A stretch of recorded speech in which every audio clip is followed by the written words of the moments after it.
नमस्कार सभी को। मैथमेटिक्स ऑनलाइन क्लासेस में एक बार फिर से आपका स्वागत है।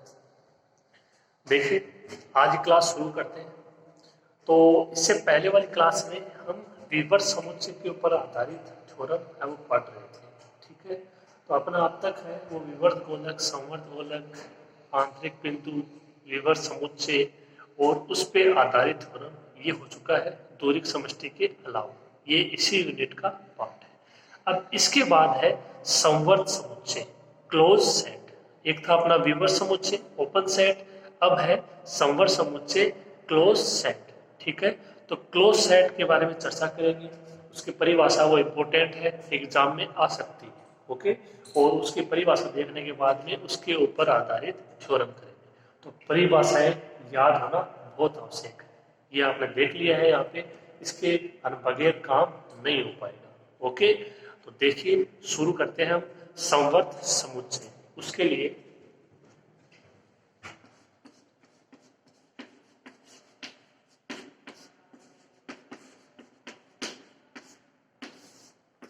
अपने वो सबसे पहले परिभाषा देखनी होगी सीमा बिंदु की परिभाषा।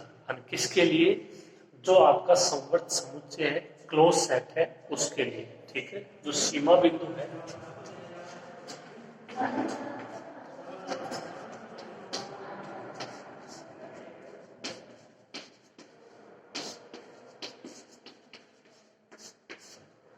सीमा बिंदु को आप इन नामों से भी बोल सकते हो कि पुंज बिंदु या गुच्छ बिंदु।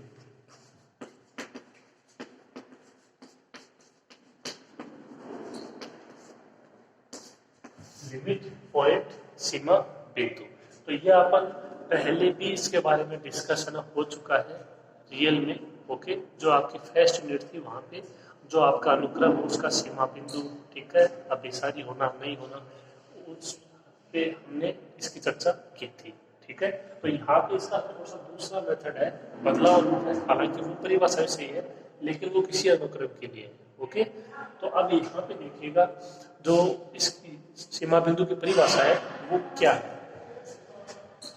पहले आप इसको समझ लीजिए, उसके बाद दिखवा देंगे। जो अक्ष डी है वो क्या है? दूरिक समष्टि है।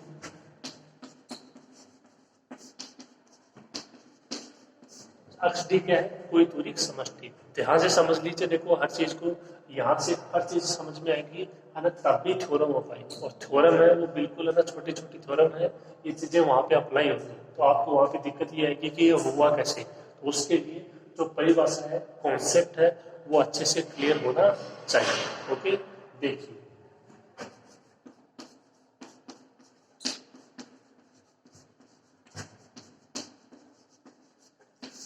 अक्ष डी दूरिक समष्टि है।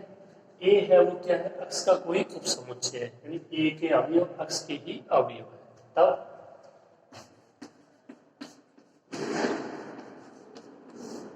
अपन ने ए का अवयव लिख दिया अक्ष किसमें? समुच्चय ए में। तो इसका मतलब अक्ष है वो कैपिटल अक्ष का भी अवयव है, कोई दिक्कत नहीं है।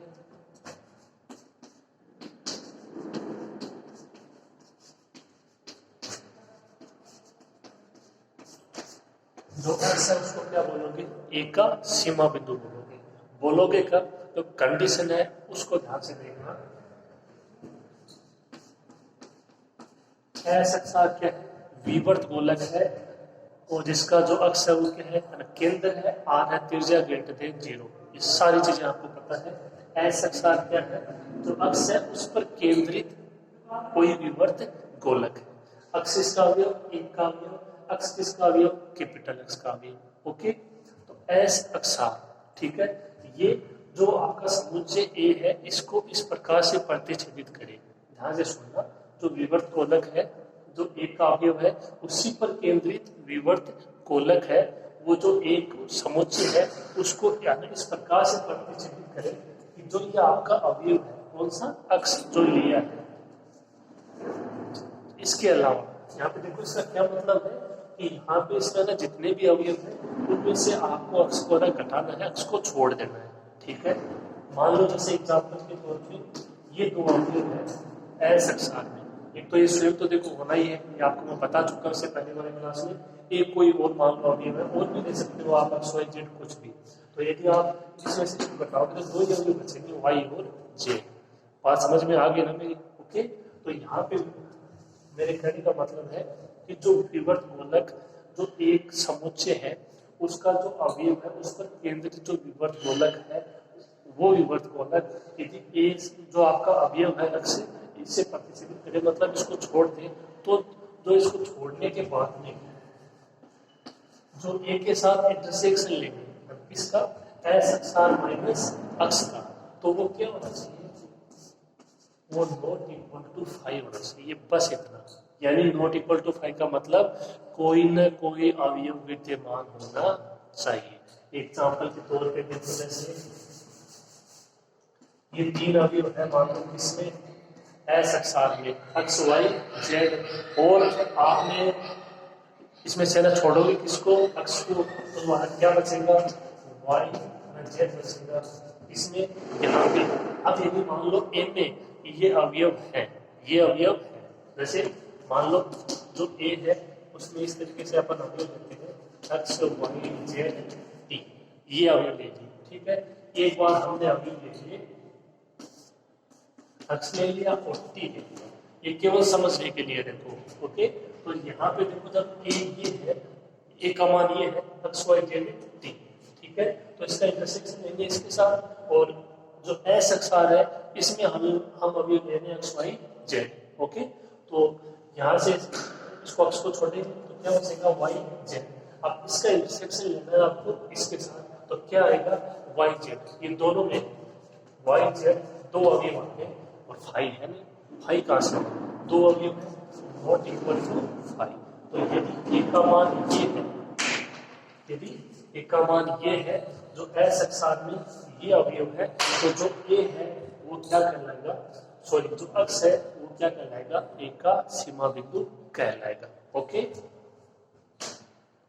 और यदि मान लो ये है अक्ष पी है, अक्ष पी सॉरी ये मान है इसका ए का, ओके। तो यहाँ से देखो इसमें हो जाएगा अक्ष पी, इसमें है वाई जेड, अक्ष टी और ये जो वाई जेड है इसका इंटरसेक्शन लोगे, कोई भी अवयव बेनिश नहीं है 5, तो यहाँ पे ये मान है इसमें, सॉरी कैपिटल है में, तो जो अक्ष है वो इनका सीमा बिंदु नहीं होगा। मेरी बात समझ में आ गई होगी, ये परिभाषा है सीमा बिंदु की। एक बार दोबारा सुनिए आप, अक्ष डी है वो दूरी समष्टि है, ए है वो अक्ष का उपसमुच्चय है, अक्ष कोई अवयव है एक का, तो अक्ष वो कैपिटल अक्ष का भी अवयव है, सिंपल सी बात है, अक्ष है वो क्या होगा एक का सीमा बिंदु। तब आपको क्या करना है कि जो एक का अवयव है उस पर केंद्रित कोई विवर्त गोलक लेना है, और वो विवर्त गोलक में जो भी अवयव है आप उसमें से जो अवयव लिया है उसको छोड़ दोगे, ठीक है। जो मान आएगा उसका इंटरसेक्शन लोगे एक के साथ, अगर वो 5 आता है तो सीमा बिंदु नहीं है, 5 नहीं आता है तो सीमा बिंदु है। दैट्स क्लियर, इतना सा आपके समझ में आना ही चाहिए, ओके। तो देखो यहाँ पे सिंपल सी बात ये है कि जैसे एक अपन लेते हैं ए और एक लेते हैं एस अक्ष, हालांकि अपन ने ऐसा एस अक्षार में से अक्ष को घटाया है, तो ये इसका दोनों का इंटरसेक्शन लेते हैं तो वो 5 आता है, तो इसका मतलब ये सीमा बिंदु नहीं है, ठीक है। और यदि 5 नहीं आता है, हालांकि आपको इसमें से अक्ष को अलग घटाना भी है, ठीक है। तो ये सिंपल रूप में आप समझ सकते हो कि ए और जो एक का अवयव है उस पर आधारित है आपका विवर्त गोलक, उसका जो इंटरसेक्शन है वो 5 नहीं आना चाहिए, ठीक है। जैसे मान लो कि यहाँ पे जो एस अक्षार है उसमें से यदि आप अक्ष को नहीं घटा रहे हो तो यहाँ से मान बचेगा एक्स वाई जेड, ठीक है, एक्स वाई जेड तो बचेगा, ठीक है, क्योंकि एक्स को घटा नहीं रहे, एक्स वाई जेड का इसके साथ इंटरसेक्शन लोगे एक्स आ जाएगा नॉट इक्वल टू 5, तो ये सही नहीं है, तो ये सही नहीं है। जो अवयव दे रहे हो इसको आपको छोड़ना ही पड़ेगा विवर्त गोलक के अवयवों में से, ओके। तो ये परिभाषा आपके समझ में आ जानी चाहिए, देखो इंपॉर्टेंट परिभाषा है।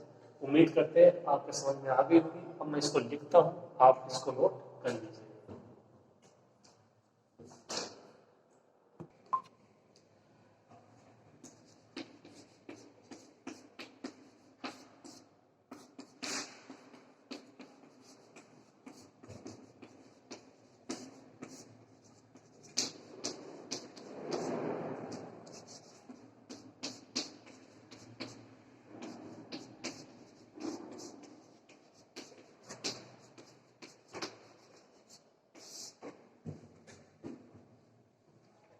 तो यदि एक्स डी को एक दूरिक समष्टि है, ए है वो अक्ष का कोई उपसमुच्चय है, ओके, तब x belongs to A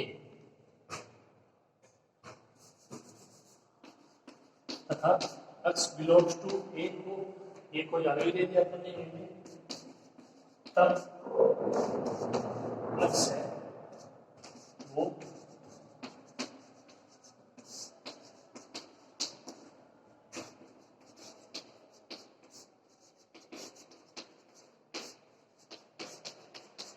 अक्सर क्या होगा, समुच्चय ए का सीमा बिंदु होगा यदि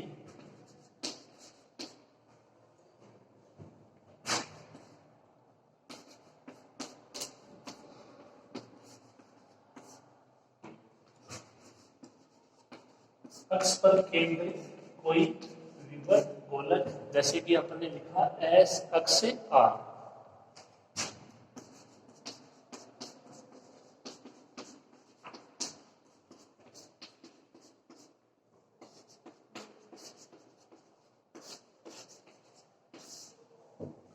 ए को इस प्रकार से प्रतिच्छेदित करें। प्रतिच्छेदित करने का मतलब है इंटरसेक्शन। तो ए का आपको इंटरसेक्शन लेना है इसके साथ विवर्त गोलक के साथ। हालांकि कंडीशन देखिए, ए को इस प्रकार से प्रतिच्छेदित करें कि इसमें जब आप ए का इंटरसेक्शन ले रहे हो एस के साथ,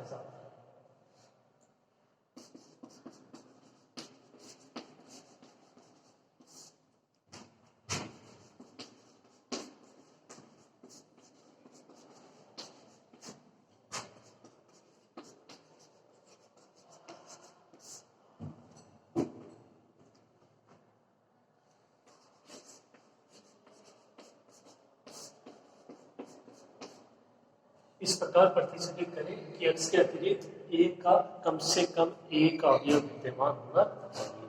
जो अक्ष है वो नहीं आना चाहिए, देखो जो अवयव दिया है, यानी अक्ष को आपको क्या करना है, छोड़ना है एस अक्षांश में से, ठीक है। और फिर जो आप अवयव लो उसका जो इंटरसेक्शन निकालो तो वो 5 लेना चाहिए, कम से कम एक अवयव, यानी हो सकता है ज्यादा भी है लेकिन एक अवयव तो होना ही चाहिए। तो ये इसकी परिभाषा है थ्योरेटिकल रूप में, आप भी अपन इसका मैथमेटिकल रूप लिखेंगे, लेकिन ये आपको अच्छे से क्लियर होनी चाहिए।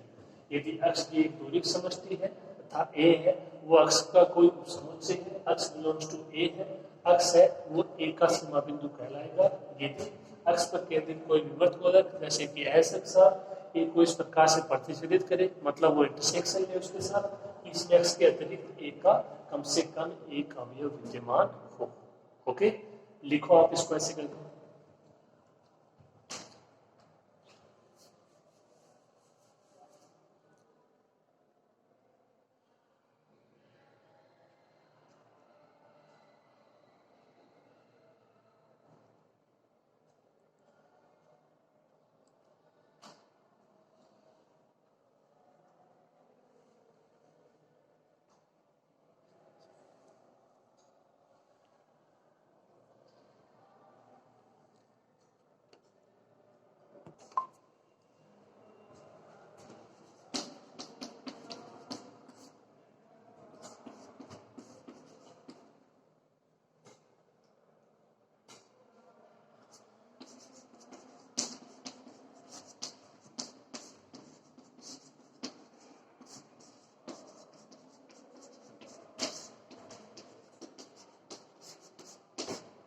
अर्थात अब इसका लिखेंगे मैथमेटिकल रूप अक्ष बिलोंग्स टू ए का सीमा बिंदु कहलाता है, जहाँ पे अक्सर कैपिटल अक्ष का भी अवयव है यदि कंडीशन क्या होगी, ए इंटरसेक्शन एस अक्षा माइनस अक्ष,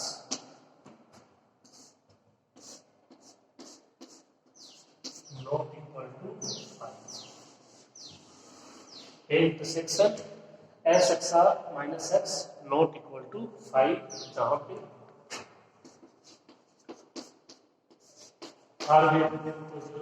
वास्तविक संख्या है, अक्सर इस विवर्त गोलक का केंद्र है। ये विवर्त गोलक आप जानते हो 5 अवयव समुच्चय, मतलब कोई अवयव आना चाहिए। इसको और आप ऐसे कैसे लिख लो,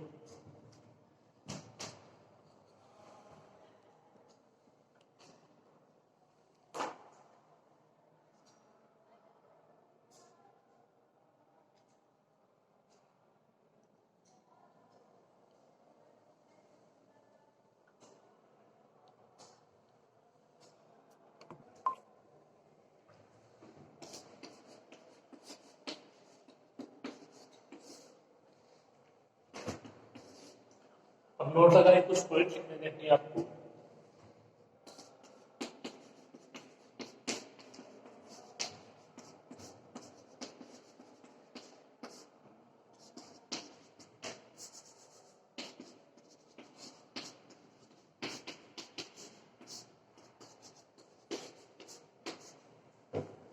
अक्स है वो एक सीमा बिंदु नहीं होगा यदि क्या हो,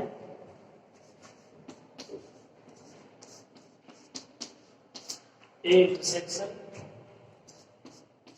S x R is equal to phi हो, यानी जो विवर्त गोलक ले रहे हो और जो ए है वो क्या हो, फाई हो। समझ गए मेरी बात? फाई नहीं होना चाहिए वो, अगर फाई हो गया तो अक्स है वो एक का सीमा बिंदु नहीं। यानी देखो इसका मतलब क्या है कि एस अक्स आर और ए है उसमें कोई भी अवयव वेनिस्ट नहीं है। इंटरसेक्शन का ये तो मतलब होता है कि उनमें कोई भी अवयव कॉमन नहीं है, जो इसमें है वो इसमें नहीं है, जो इसमें है वो इसमें नहीं है। इसका सिंपल सा होता है इंटरसेक्शन। ठीक है,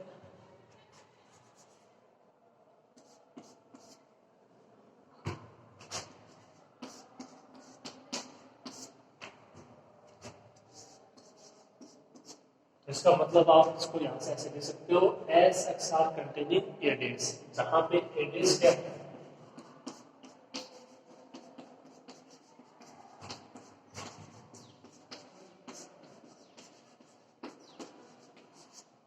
ए डेस को बोलते हैं इनका पूरक समुच्चय। और पूरक समुच्चय क्या होता है कि देखो आप जानते हो, जैसे अपना समुच्चय एक्स है, ये आपने डिस्क्रीट में भी पढ़ा होगा और पहले भी होगा आपके पूरक समुच्चय। जैसे एक्स है, ठीक है, और इसके दो समुच्चय हैं ए और ए डेस।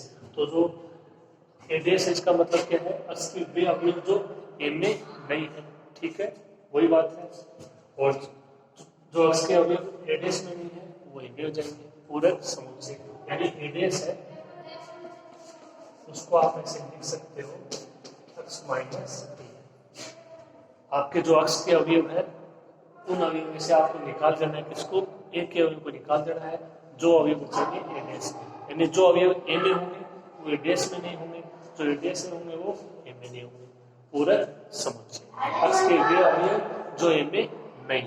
ठीक है, तो यहां से देखो मेरे कहने का क्या मतलब है कि ये अगर 5 हो गया तो अक्स है वो एक का सीमा बिंदु नहीं होगा। ओके, इसके अलावा आप इसको ऐसे भी लिख सकते हो S x are containing ADS, क्योंकि यहाँ से एडीएस का अवयव हो जाएगा अक्स।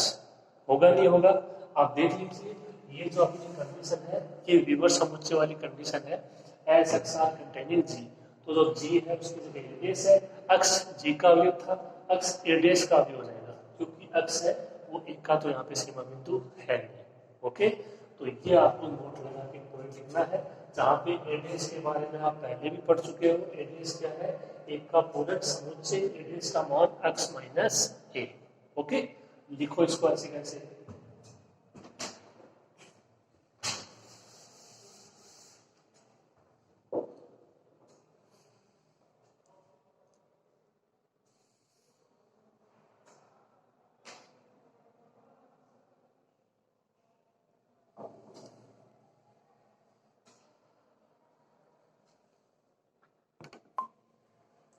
अब देखिए नेक्स्ट परिभाषा समवर्त समुच्चय क्लोज सेट, और ये आधारित है आपकी जो अभी अभी अपन ने परिभाषा लिखी है लिमिट पॉइंट सीमा बिंदु, उससे पे आधारित है। देखिए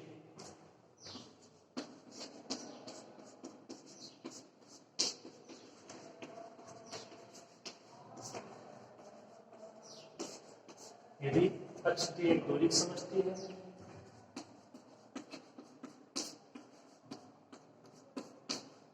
ए है वो अक्ष का उपसमुच्चय है,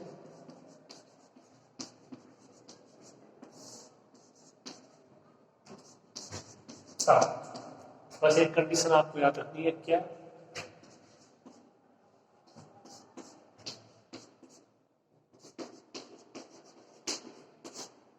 ए है वो अक्ष का क्या कहलाता है, समवर्त समुच्चय कहलाएगा, क्लोज सेट कहलाता है, यदि इंपॉर्टेंट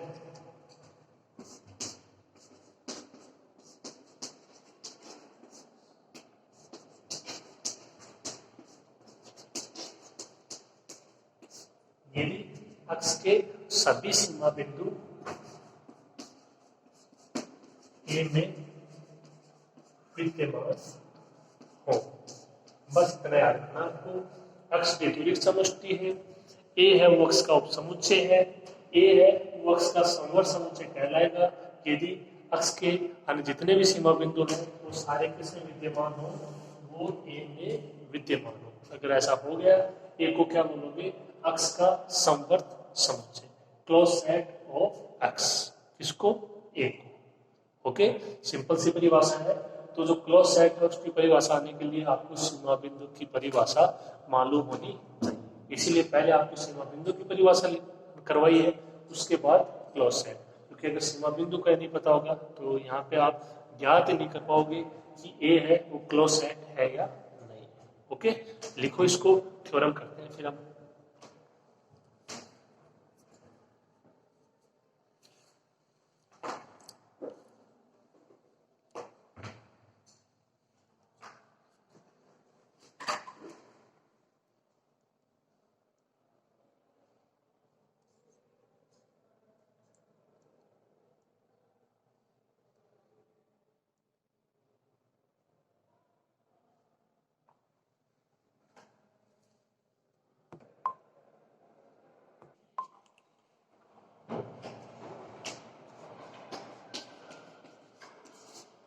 ये अपनी पहली थ्योरम है क्लोज सेट के ऊपर आधारित, संवर्त समुच्चय के ऊपर आधारित। अगर आपको जो मैंने बताया है वो अच्छे से क्लियर है, विवर समुच्चय के अच्छे से क्लियर है, ठीक है, तो कोई दिक्कत नहीं है कि बहुत ही आसान सी थ्योरम है। ठीक है, कॉन्सेप्ट आप अपने माइंड में रखिए बस, और कुछ नहीं है, बहुत ही सिंपल सी थ्योरम है। देखिए, अक्ष की दूरी समझती है, ए है वो अक्ष का उपसमुच्चय है, तब सिद्ध कीजिए कि ए तभी और तभी अक्ष में संवर्त होगा।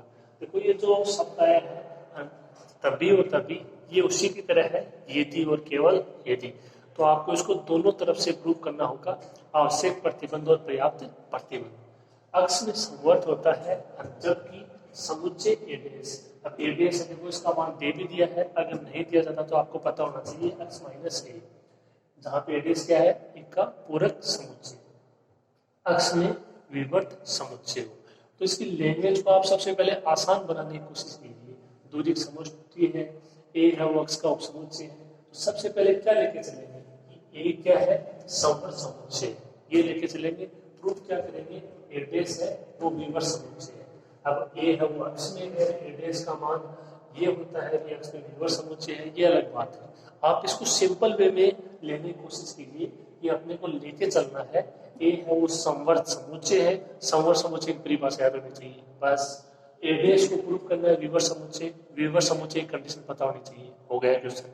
इसके बाद पर्याप्त कंडीशन में हम लेके चलेंगे एडेस विवर्त समुच्चय है, प्रूफ करेंगे क्या, अक्ष वो जो ए है वो संवर्त समुच्चय। बस इतना सा इसको आपको समझना है। तो सबसे पहले तो देखो इंपॉर्टेंट ये है कि जो इसकी लैंग्वेज है वो आपके अच्छे से क्लियर होनी चाहिए। क्या अपने को दिया गया है, जो प्रूव करना है उसको प्रूव करना किस प्रकार से है। ठीक है, यहाँ पे जो शब्द है ना तभी और तभी, उसका मतलब यही है इफ एंड ओनली इफ, यदि और केवल यदि। तो इसका मतलब ये है कि आपको इसका प्रूफ है वो दोनों तरफ से करना पड़ेगा, दोनों तरफ से प्रूफ करना पड़ेगा। तो आपको ये पता होना चाहिए कि कौन सी साइड में आपको कौन सा मान लेके चलना है। ओके, देखिए शुरू करते हैं। आप बस परिभाषा कॉन्सेप्ट अच्छे से क्लियर रखिए।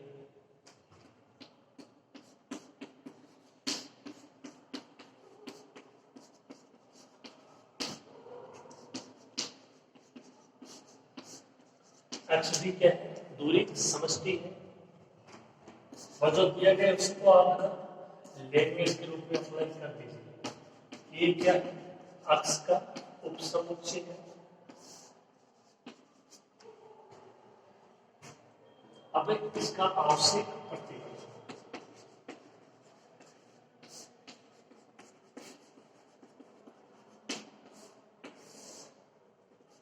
आवश्यक प्रतिबंध में आपको लेके चलना है कि यदि ए क्या है, एक संवर्त समुच्चय है। अब संवर्त समुच्चय एक्स का है आपको पता ही है, तो इसको देखो बार बार लिखने की जरूरत नहीं है।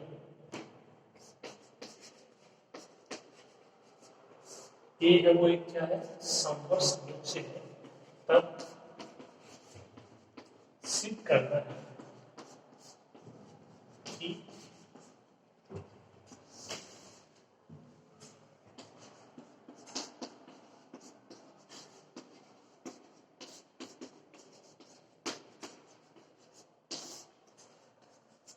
तब सिद्ध करना है कि एडेक्स क्या है, विवर्त समुच्चय है।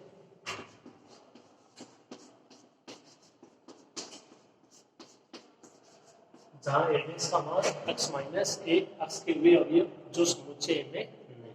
ओके, तो ये सबसे पहले इसकी लैंग्वेज है, ये आपकी क्लियर होनी ही चाहिए कि क्या अपने को लेके चलना है और क्या प्रूफ करना है। ओके, आगे देखिए, अब जो अपने पास कंडीशन है हम उनको लेके चलते हैं। तो अपने पास कंडीशन ये है, समष्टि है, उपसमुच्चय है और ये समवर्त समुच्चय क्लोज सेट है। तो एक क्लोज सेट है, इसका मतलब कि जो अक्ष के है ना समस्त इसके सीमा बिंदु किसके, अक्ष के है ना सभी सीमा बिंदु हैं वो ए में विद्यमान है, और ए में विद्यमान है सीमा बिंदु। तो सीमा बिंदु की परिभाषा पता होनी चाहिए आपको। जैसे जो ए है उसके जो अक्ष के सीमा बिंदु यानी जो आपके एक के सीमा बिंदु होंगे वो एक्स के सीमा बिंदु हो जाएंगे। ठीक है, तो जो सीमा बिंदु की कंडीशन वो ये है कि जो आपका कोई भी विवर्त गोलक लेते हो आप, उस पर उसका कोई क्षेत्र होता है, ठीक है, उसी अवयव को उसमें से छोड़ देते हो, एक का इंटरसेक्शन देते हो, कोई ना कोई एक अवयव तो होना ही चाहिए, फाई वो नहीं होना चाहिए। ओके, तो इस चीज का थोड़ा सा आप ख्याल रखिए। देखिए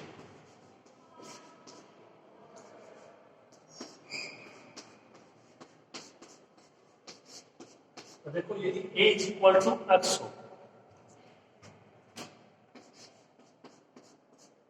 तो जो एडीएस है वो क्या हो जाएगा, 5 हो जाएगा। यानी a के अवयव किसमें है, जो अक्ष में है, यानी अक्ष के अवयव और a के अवयव समान है, बराबर है। इसमें 1 2 3, इसमें भी 1 2 3, तो जो एडीएस है वो 5 होगा, क्योंकि एडीएस क्या होता है, अक्ष के अवयव जो a में नहीं है। ठीक है, अभी जो इसमें है वो इसमें है। ओके, तो दोनों समान हो गए, इसका मतलब एडीएस में जैसे अपन ने बोला 1 2 3 उसमें से कोई सा भी नहीं होगा, तो एडीएस क्या हो जाएगा, 5 हो जाएगा।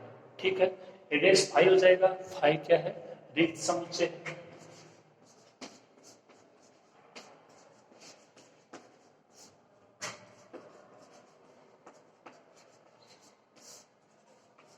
क्या है, रिक्त समुच्चय। ओके, लिखो आप इसका जो स्टेटमेंट है वो ध्यान से पढ़ो, समझो, लिखो और ये इसका शुरू करो थोड़ा, फिर हम इसको प्रूव करते हैं।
ये हम पहले भी कर चुके हैं कि जो रिक्त समुच्चय है वो प्रत्येक दूरिक समष्टि में विवर्त समुच्चय होता है। यहाँ पे रिक्त समुच्चय कौन है, 5 सॉरी 5 है, लेकिन 5 एडीएस एक है दोनों, तो एडीएस क्या हो जाएगा, यहाँ से विवर्त समुच्चय हो जाएगा। तो ये तो देखो यहाँ पे इतना इम्पोर्टेंट नहीं है, इम्पोर्टेंट इसलिए नहीं क्योंकि एडीएस विवर्त समुच्चय कब होगा, जब जो समुच्चय अक्ष है वो जो समुच्चय ए है उसमें अवयव की संख्या बराबर हो। अब यदि बराबर नहीं हुई तो ये कोई जरूरी थोड़ी कि हमेशा बराबरी होगी। ओके, तो एक तो ये कंडीशन आ गई कि जो एडेस है वो विवर्त समुच्चय कब होगा, जब जो ए है और जो अक्ष है उसमें अवयव की संख्या समान है, बराबर है। ओके, तो आप दे सकते हो ए इज इक्वल टू एक्स, ये दोनों बराबर, तो एडेस में इनमें से कोई भी अवयव दिया जाएगा अक्ष में से, तो 5 हो जाएगा। रिक्त समुच्चय एक समुच्चय, प्रत्येक दूरी समष्टि में विवर्त समुच्चय, एक समुच्चय यहाँ पे ए डैश है, ए डैश विवर्त समुच्चय। अब यदि ए डैश इज इक्वल टू 5 न हो, यानी ए नॉट इक्वल टू x हो,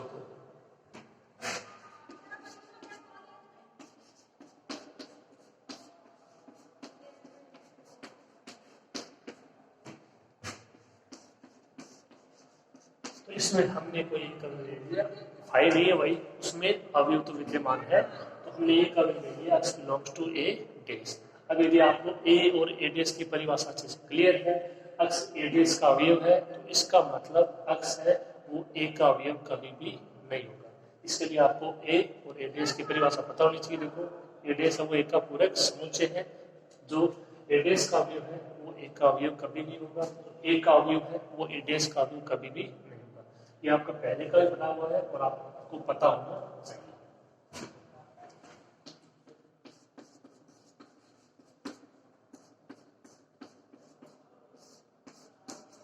क्या लिख सकते हो कि जब x belongs to A dash है तो x not belongs to A, x है वो ए का अवयव नहीं है। ओके,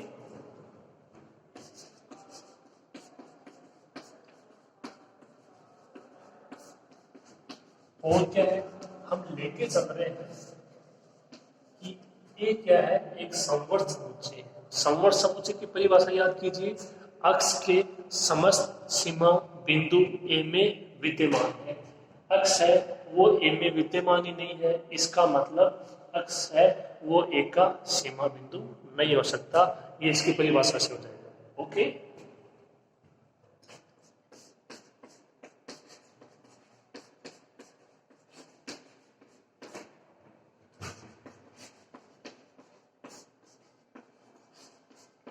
x है वो क्या है, एक का सीमा बिंदु नहीं है। क्यों नहीं है, x ए डैश का अवयव है, तो इसका मतलब x एक का अवयव नहीं है, और ए समवर्त समुच्चय है। समवर्त समुच्चय मतलब जो आपके x के सीमा बिंदु है वो सारे ए में विद्यमान होने चाहिए, और x जब ए में विद्यमान ही नहीं है तो x है वो ए का सीमा बिंदु कहाँ से हो जाएगा। ओके, तो केवल परिभाषा याद रखिए, x है वो ए का सीमा बिंदु नहीं है।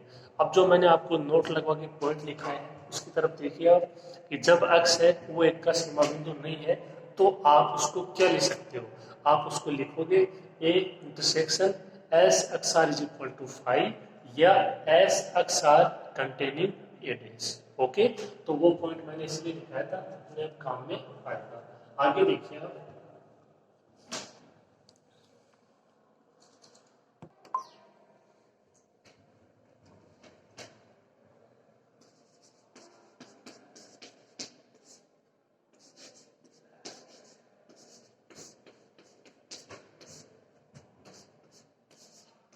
अर्थात A intersection S x R is equal to 5। S x R क्या है, जहाँ पे कोई विवर्त गोलक है, एक्स इसका केंद्र है और आर कोई त्रिज्या है, धनात्मक वास्तविक संख्या ग्रेटर देन 0।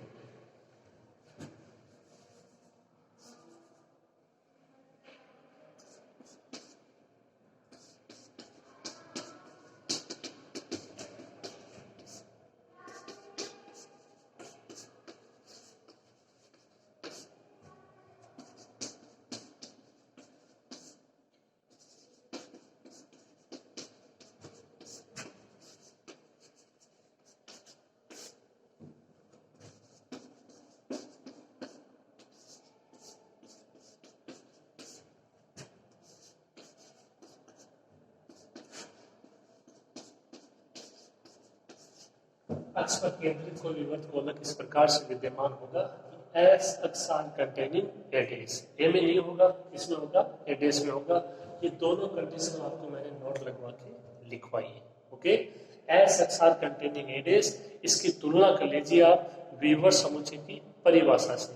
क्या परिभाषा है, एस अक्षान कंटेनिंग जी, जो जी है उसका कोई बिंदु है एक्स, उस पर केंद्रित कोई विवर्त गोलक है वो कंटेन करेगा जी में, तो जी हो जाएगा विवर्त समुच्चय। केवल परिभाषा याद रखिए और बाकी काम अपने आप ही हो जाएगा।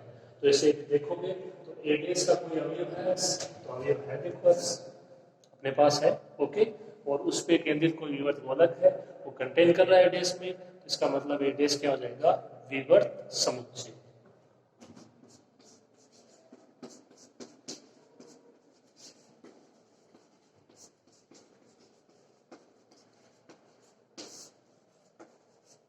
ये इसका आवश्यक प्रतिबंध। तो ए डैश को आपने दोनों कंडीशन में दिखा दिया। विवर्त समुच्चय जब ये फाई हो और जब ये फाई नहीं हो। देख लीजिए आपके सामने कितना सा प्रूफ है इसका। फाई नहीं है, अवयव ले लिए कोई, इसमें ए डैश है, ए में नहीं है, समवर्त समुच्चय की परिभाषा के अनुसार ये सीमा बिंदु अब इसका नहीं होगा क्योंकि इसका अवयव भी नहीं है, सीमा बिंदु नहीं है। जो मैंने नोट लगवा दिखाई वो कंडीशन ही विवर्त समुच्चय की परिभाषा। एक दूसरे से ये जुड़ी हुई कड़ियां हैं जिनको आपको याद रखना है। ओके, तो लिख लीजिए आप इसको। अब इसका पर्याप्त प्रतिबंध उसमें हम लेके चलेंगे। ए डैश विवर्त समुच्चय है, प्रूफ करेंगे ए एक समवर्त समुच्चय। ओके, सिंपल सिंपल थोड़ा मैं देखो और इम्पोर्टेंट भी है, एग्जाम में बार बार ये पूछी जाती है। लिखिए आप यहां तक।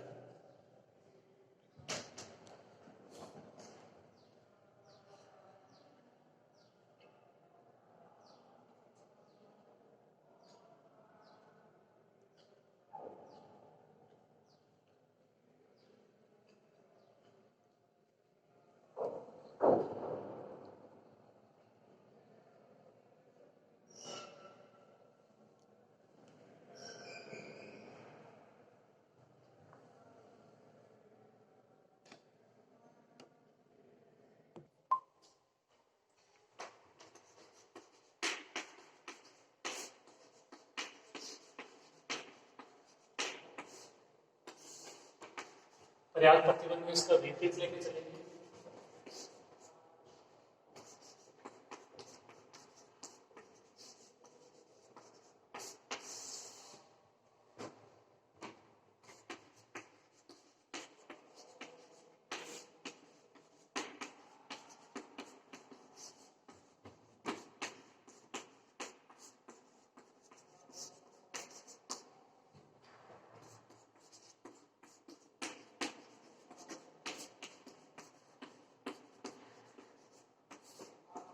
पर्याप्त प्रतिबंध का स्टेटमेंट क्या होगा कि यदि ए डैश एक विवर्त समुच्चय है, प्रूव करेंगे कि ए क्या है, समवर्त समुच्चय। ठीक है, सबसे पहले तो लैंग्वेज आपको पता होनी चाहिए कि आवश्यक प्रतिबंध की लैंग्वेज किस प्रकार से होगी और पर्याप्त प्रतिबंध की लैंग्वेज किस प्रकार से होगी।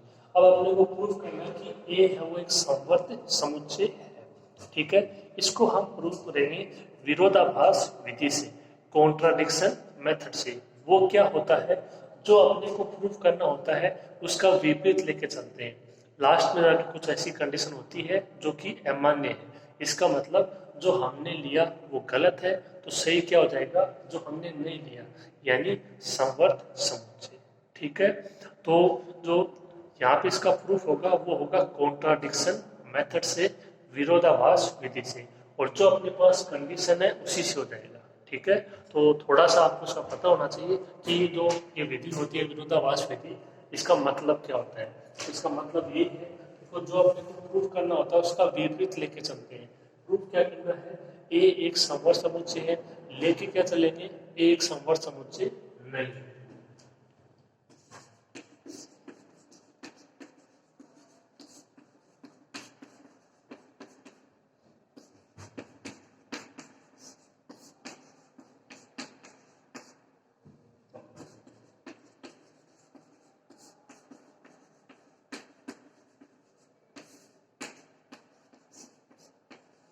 यदि संभव हो तो माना कि ए एक समवर्त समुच्चय नहीं है। अब आप सोच के देखिए, जो क्लोज सेट है समवर्त समुच्चय है उसकी परिभाषा, ए समवर्त समुच्चय इसका मतलब जो अक्ष के है ना सभी सीमा बिंदु है वो ए में विद्यमान है। और यदि ए समवर्त समुच्चय नहीं है तो इसका मतलब जो अक्ष के है ना सभी सीमा बिंदु है वो ए में विद्यमान नहीं है। यानी कोई ऐसा भी सीमा बिंदु हो सकता है जो कि ए में विद्यमान नहीं हो। ओके, देखिए आगे।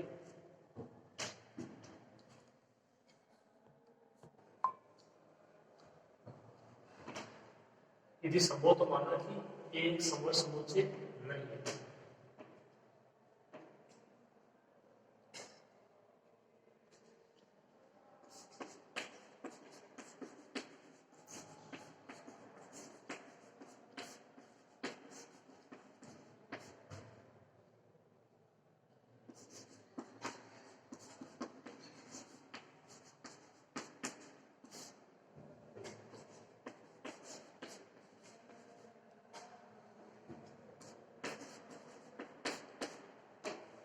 तो यानी देखो यहाँ से इसका सीधा सा मतलब ये है कि वो सीमा बिंदु तो हो सकता है लेकिन वो ए में विद्यमान होना जरूरी नहीं है, सिंपल सी बात है। और यदि वो क्लोज सेट है तो वो सीमा बिंदु भी होगा और वो ए में विद्यमान भी होगा। और वो कह रहा है कि सीमा बिंदु तो हो सकता है लेकिन वो वहां पे उसमें ए में विद्यमान नहीं होगा, इसकी परिभाषा से। ओके, देखिए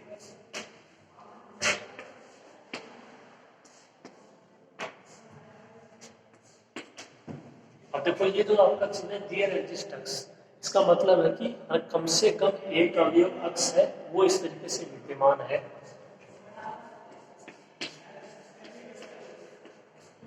जो अक्ष है वो अपना एडेस का अवयव है, तो अक्ष है वो एक का अवयव नहीं होगा।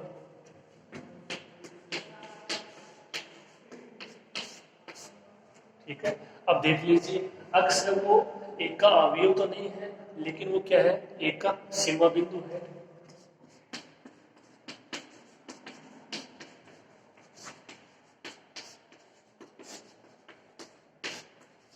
बस यही कंडीशन आपको इसमें समझनी है पर्याप्त प्रतिबंध में, ये इंपॉर्टेंट है। कैसे?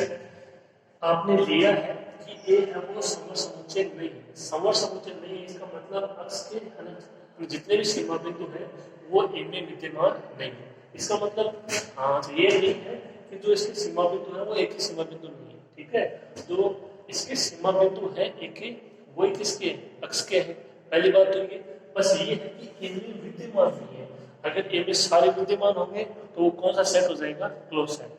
थोड़ा सा आपको इसमें अंतर करना है, तो मैंने ये लिखा है कि कम से कम एक अवयव तो ऐसा हो ही सकता है अपने पास कि उसका सीमा बिंदु है लेकिन वो उसमें विद्यमान नहीं है, इस स्टेटमेंट के अकॉर्डिंग। ठीक है, और अगर ये क्लोज सेट होता तो इसके अनुसार ए में विद्यमान हो जाता। तो यदि क्लोज सेट नहीं है तो हम क्या बोल सकते हो कि सीमा बिंदु तो है लेकिन ये जरूरी नहीं है कि वो उसमें विद्यमान हो। तो अपन ने यहाँ पे लिया भी है x not belongs to A, x belongs to A dash, और देयर एग्जिस्ट x मतलब कम से कम एक अवयव तो विद्यमान आराम से हो सकता है कि x का सीमा बिंदु हो जाए और x है वो में विद्यमान। ठीक है, तो ये इस स्टेटमेंट से केवल क्लोज सेट की जो आपकी परिभाषा डेफिनेशन है वो आपके अच्छे से क्लियर होनी चाहिए। ठीक है, अब देखिए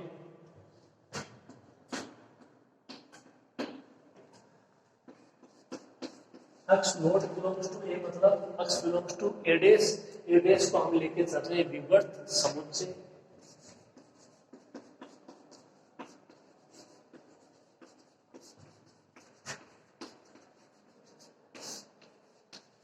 ए डेस विवर्त समुच्चय है तो केवल आपको कंडीशन अप्लाई करनी है किसकी, विवर्त समुच्चय की।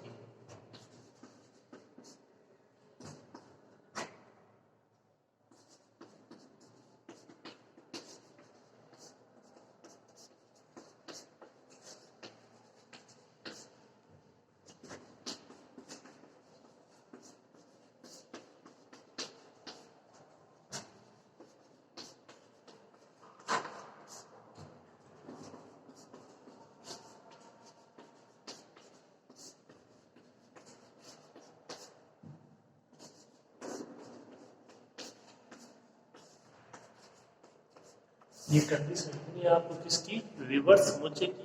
यही है ए डेस विवर्त समुच्चय है तो अक्ष पर केंद्रित कोई विवर्त गोलक इस प्रकार विद्यमान होगा कि S x R continue A dash R greater than 0 धनात्मक वास्तविक संख्या। तो केवल देखिए अपन ने इसमें तो विवर्त समुच्चय उसकी कंडीशन अप्लाई की है। ओके, अब ये इतना प्रोसेस है तो आपको समझ में आना चाहिए। ये इसका स्टेटमेंट है, अपने को इसका वीपी थाना लेके चलना है, वीपी थाना लेके चलना है। तो जो लिया है उसके अकॉर्डिंग ये इसके अंदर जितने भी सीमा बिंदु होंगे वो ए में विद्यमान नहीं होंगे। तो ए में विद्यमान अपने पास क्या नहीं है, अक्ष नहीं है। यहाँ पे देख सकते हो आप, तो अक्ष सीमा बिंदु तो है लेकिन विद्यमान नहीं है। ए में विद्यमान नहीं है, ए डेस में विद्यमान है, ए डेस विवर्त समुच्चय है, ये विवर्त समुच्चय की कंडीशन। ओके, थोड़ा सा और है, लिखिए आप इसको अच्छे से समझकर।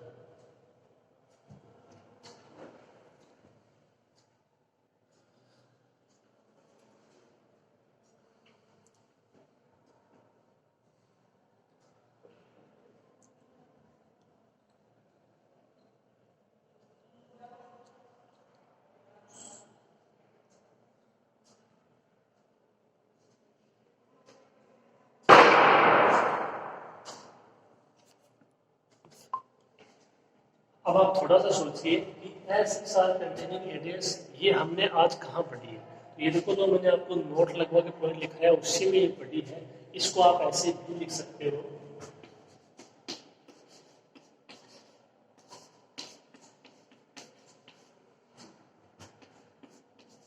ए intersection SXR is equal to 5। इसका मतलब अक्स है वो ए का सीमा बिंदु नहीं है उसके अकॉर्डिंग, जो अपने पॉइंट लिखा है उसकी बात कर रहा हूँ। ये आने के बाद इसको आप ऐसे भी लिख सकते हो।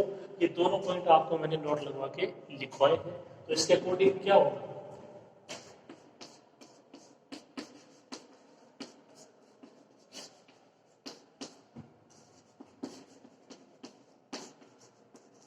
अक्स है वो एक का सीमा बिंदु नहीं है। और अपने पास तो आ रहा है कि अक्स है वो एक का सीमा बिंदु है, तो इसका मतलब ये कंडीशन क्या है, विरोधाभास है।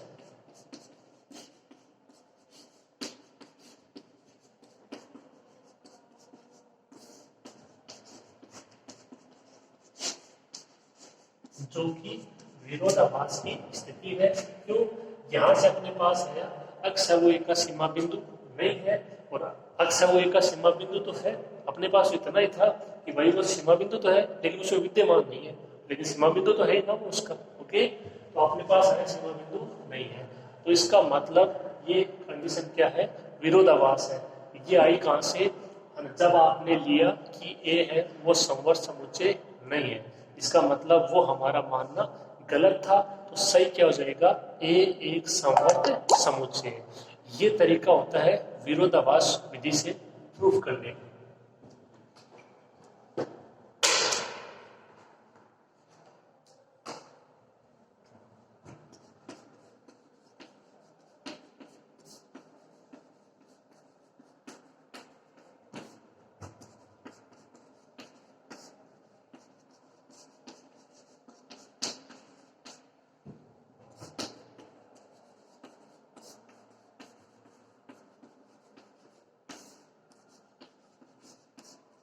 तो हमारा ये मानना गलत है कि ए एक समवर्त समुच्चय नहीं है, हम जो कि अपन शुरू में लेके चले थे, ये गलत है। तो सही क्या होगा,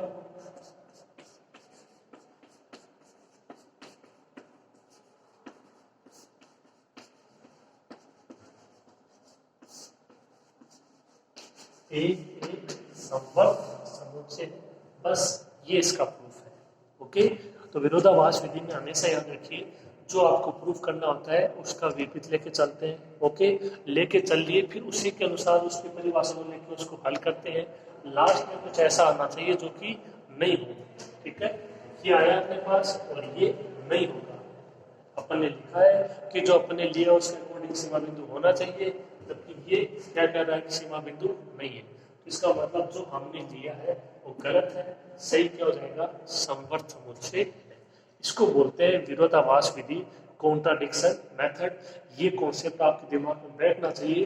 कोई भी क्वेश्चन हो चाहे उसको विरोधाभास विधि से किस तरीके से प्रूव करोगे, आगे भी आपके बहुत जगह ये विधि काम में आएगी। ओके, ये थ्योरम थी लिमिट पॉइंट, क्लोज सेट और एक ये थ्योरम।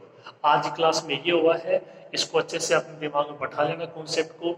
ये इसके दोनों जो परिभाषाएं हैं, सीमा बिंदु, क्लोज सेट, ठीक है, अगर ये दोनों अच्छे से क्लियर हो जाएगी, इसके अलावा विवर्त समुच्चय की कंडीशन भी आपको पता होनी चाहिए जो हमने पीछे पढ़ी है। अगर इतना मैटर क्लियर है तो ये थ्योरम आसानी से हो जाएगी, कोई भी दिक्कत नहीं होगी। ओके, अच्छे से करना, पढ़ना। उम्मीद है आपको अच्छे से समझ में आ गया होगा। ओके, आज की क्लास में इतना ही, मिलते हैं नेक्स्ट क्लास में। Thank you.